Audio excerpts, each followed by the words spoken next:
disculpen la falla técnica, era que como estaba grabando y está lloviendo, pues se estaba empañando el lente del celular. Estaba tocando a ver si estaba empañado y se cortó.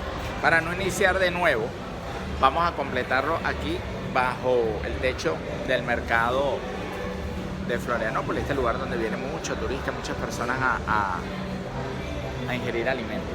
Bueno, siguiendo con el tema, cuando yo tuve esa experiencia donde ya yo no podía más respirar, estaba respirando ya bajo el agua, yo agarro y me entrego. Esa entrega que llaman mucho, entrégate, déjate ir, deja que fluya todo. Y yo me comencé a hundir. Luego, no puedo explicar de qué manera aparecí sobre unas piedras. Yo comenté que tuve la sensación de que una mano poderosa, una mano me había sacado y me había colocado sobre las piedras. Más lo interesante de esto es que en esa misma hora en que esto estaba sucediendo, yo aparezco como a 70, 80 kilómetros de distancia en el apartamento donde vivía mi madre. Y yo lo que comento es, caramba, claro, aparezco en cuerpo astral. Me trasladé hasta allá porque era el ser más querido en ese momento, pues con quien yo más tenía apego. Entonces aparezco allá y yo la veo que ella está cosiendo, porque ella era modista, era costurera. Y yo lo que pensé fue, cuando esta señora se entere que yo me ahogué en aquella playa, le va a doler mucho y va a sufrir mucho. Y yo me percato que hay una vecina, no cerca de la casa, sino un poco distante, que la está visitando. Bueno, yo inmediatamente aparecí luego donde estaba y logré salir de donde me estaba ahogando. Y bueno, en esa oportunidad no me ahogué, no morí, pero sí hubo esa experiencia mística, por llamarlo de alguna manera. Luego de eso,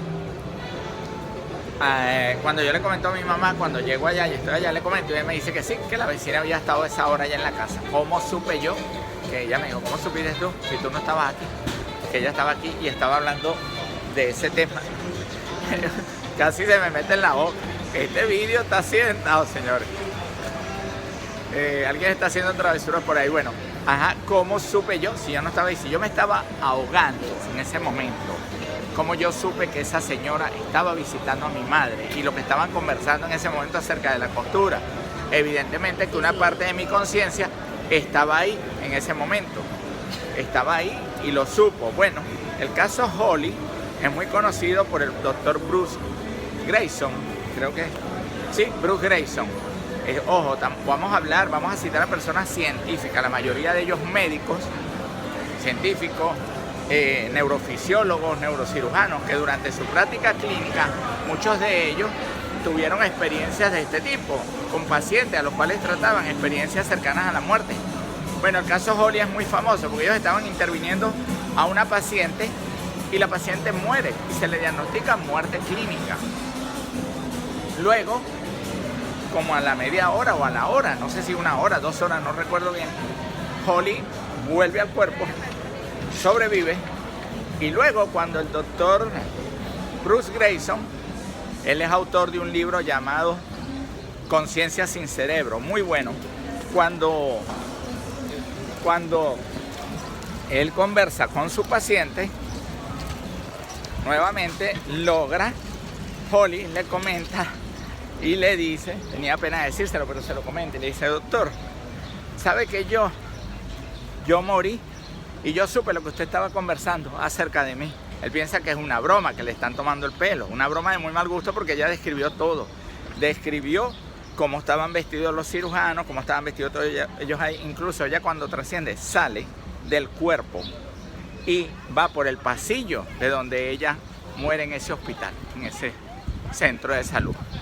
Describe cómo estaba vestido uno de los pacientes que estaba en la habitación de al lado y describe las conversaciones que estaba teniendo el doctor Bruce Greyson con sus colegas ahí.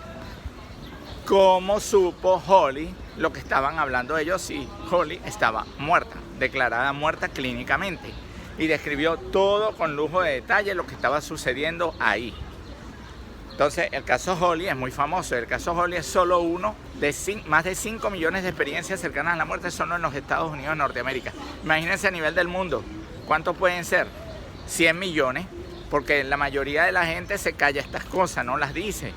Entonces, es muy interesante porque ya esto lo habían investigado otros científicos, como el doctor Michael Newton, muy famoso, la famosa doctora Elizabeth Kubler-Ross, que fue execrada de la sociedad médica y luego más bien casi que le dan un premio Nobel, le reconocen todos sus trabajos. Estamos hablando de psiquiatras, neurocientíficos, neurofisiólogos que investigaron mucho esto. Y Moody, Raymond Moody, creo que anoté los nombres, Raymond Moody, que tiene un libro muy famoso, se lo recomiendo totalmente, que se llama Después de la muerte. De hecho, el doctor Grayson, este es uno de los libros que él había leído. Tiene unas experiencias ahí descritas también. Estamos hablando de pura ciencia, de puros médicos, no personas holísticas ni personas que anden en un camino espiritual. Más estos casos le han cambiado, por supuesto, las percepciones. Entonces, ese libro Después de la muerte de Raymond Moody es muy famoso, muy conocido. Y él comenta casos de este tipo. El doctor Bruce Grayson, en su libro Conciencia del cerebro, Conciencia sin cerebro, él habla del caso de Holly, de la paciente. Y él dice, bueno, cuando nosotros ignoramos algo, por lo general, ¿qué hacemos? Cuando nosotros desconocemos una cosa, nosotros nos la evadimos. Bueno, ahora en la sociedad se está viendo mucho esto, pero por regla general no se hace. ¿Qué se hace cuando tú desconoces algo? Lo estudias, lo investigas. Lo estudias y lo investigas, si no lo sabemos. ¿Por qué? Porque tratamos de entenderlo. El caso Holly es muy importante y el caso de esta conciencia sin cerebro del doctor Bruce Grayson. ¿Por qué? Porque ellos afirman que aunque haya una muerte clínica, evidentemente que al tú morir clínicamente estás muerto, pues no tienes cerebro. ¿Cómo se explica entonces ese nivel de conciencia de venir y hablar de todas estas cosas? Quiere decir, aquí es donde surgen otras teorías que han sido confirmadas acerca de la conciencia local y la conciencia externa, otra conciencia no local. No estamos hablando de la conciencia foránea de la que hablaba don Juan Matus, que cita Pedro Castaneda en sus libros. No, la conciencia foránea es el parásito, el bicho astral, el volador, la sombra. Pero en este caso, esa conciencia no local es la que permite que luego de volver al cuerpo, de no morir como tal, tú puedas describir todas las situaciones y las actuaciones que ocurrieron. Entonces, claro, a pesar de que muchos digan que no, que eso no fue una muerte, sino fue algo temporal. No, muertes diagnosticadas clínicamente. Hay personas que dicen, no, sí, pero ya va, eso no es así, porque si la persona murió y entonces después vuelve otra vez, ¿cómo se explica que el cerebro lo recuerde? Si el cerebro estaba muerto. Y dice, bueno, sí, estaba muerto, pero lo logra recordar. Eso es como buscarle la quinta pata al gato, ¿no? Es obvio que el cerebro es una antena, pues, un codificador. Y él hace el enlace. El hecho de que tengas la conciencia no local, esté actuando y siempre está así. Buenas tardes, hermano. Buenas. Hola.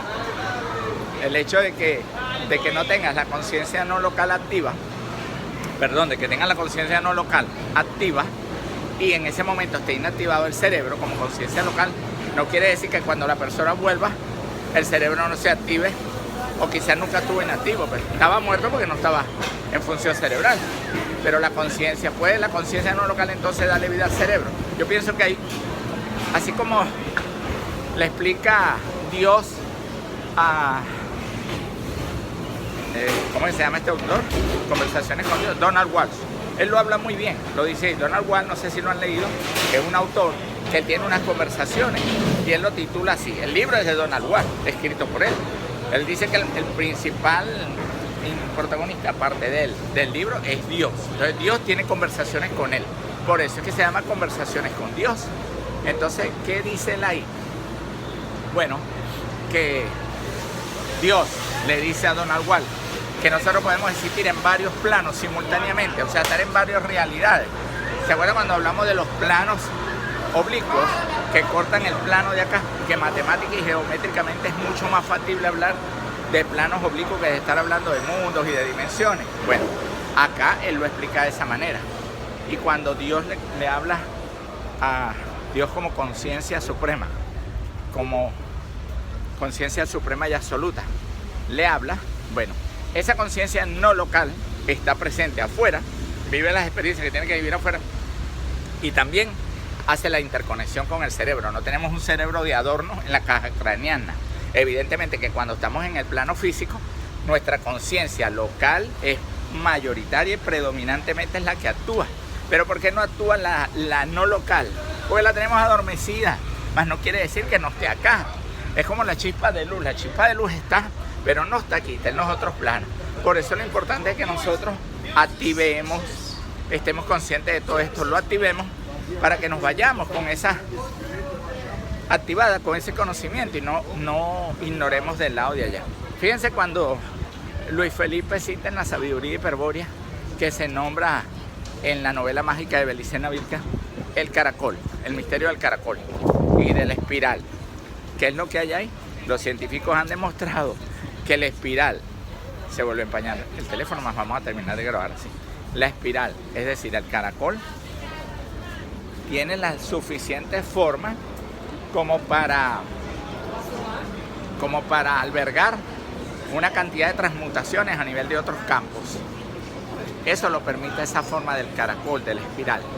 Y Enrique ha comentado en sus vídeos, Enrique el Español y otras personas más, han dicho que la manera como se asciende o se desciende en el mundo, en el holograma terrestre como tal, que son los 12 mundos, porque el 13 es la transmutación, que es la muerte.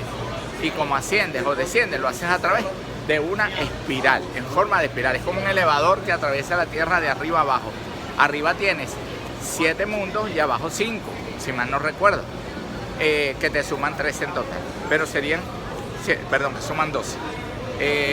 Y la espiral o el caracol es la que forma ahí la parte importante. En Donald Walsh, cuando habla en Conversaciones con Dios, él tiene un libro de Conversaciones con Dios. Yo leí Conversaciones con Dios después. El primer libro que leí de él fue En Casa con Dios. Ahora tú lees En Casa con Dios. En Casa con Dios es un tratado completo de física cuántica, a pesar que es un libro escrito desde el punto de vista de la espiritualidad, como tal, de la espiritualidad. Si me veo algo distorsionado en el vídeo es porque se humedeció la pantalla del teléfono. Más lo vamos a terminar así. A ver, distorsionado, me estoy distorsionando, estoy saliendo en planos oblicuos.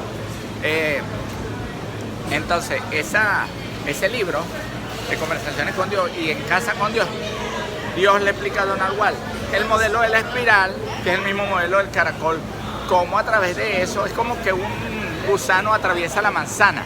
Ese modelo lo han aplicado físicos muchas veces, tanto físicos clásicos como físicos cuánticos, que una vez que el gusano atraviesa la manzana, él está entrando por cualquier otra parte. Una vez que está adentro, él te puede salir por cualquier lado, por arriba, por abajo, por dentro, por fuera, a la izquierda, a la derecha, o incluso hacer una destrorotación en otro tipo de plano. Es como que fuera un diseño gráfico no visto en 3 ni 4 dimensiones, sino 5, 6, 8, 12 dimensiones múltiples. Todos esos planos, como tal. Esto es muy interesante porque eso permite que tú puedes estar en el pasado, en el futuro y en el presente al mismo tiempo. Por eso es que se habla que el pasado y el futuro no existen, sino un eterno presente. Más tú puedes hacer todo, y esa técnica la dominan los seres interdimensionales. Pueden viajar del futuro al pasado al presente inmediatamente con el poder del pensamiento y de la voluntad. Entonces, aquí lo importante es eso como tal, las experiencias cercanas a la muerte y el caso Holly, descrito por el doctor Bruce Grayson en su libro Conciencia sin cerebro, es una manera muy buena de cómo evidenciar que no mueres, sino que solo muere el cuerpo físico, pero tú vas a otra parte. Hola, vas a otra parte, a otros mundos. Ah, que retornas. Bueno, retornas porque no te toca en ese momento todavía el trascender. O el bicherío no te ha chupado suficiente energía y necesitas seguir alimentándote de ti. Entonces te devuelven para acá. Bueno, ahora sí vamos a terminar el vídeo que completé el anterior. Las experiencias cercanas a la muerte sí sirven de modelo referencial para explicar en gran forma lo que es la no muerte. Nos vemos en una nueva oportunidad. Chao, saludos, fuerza y honor.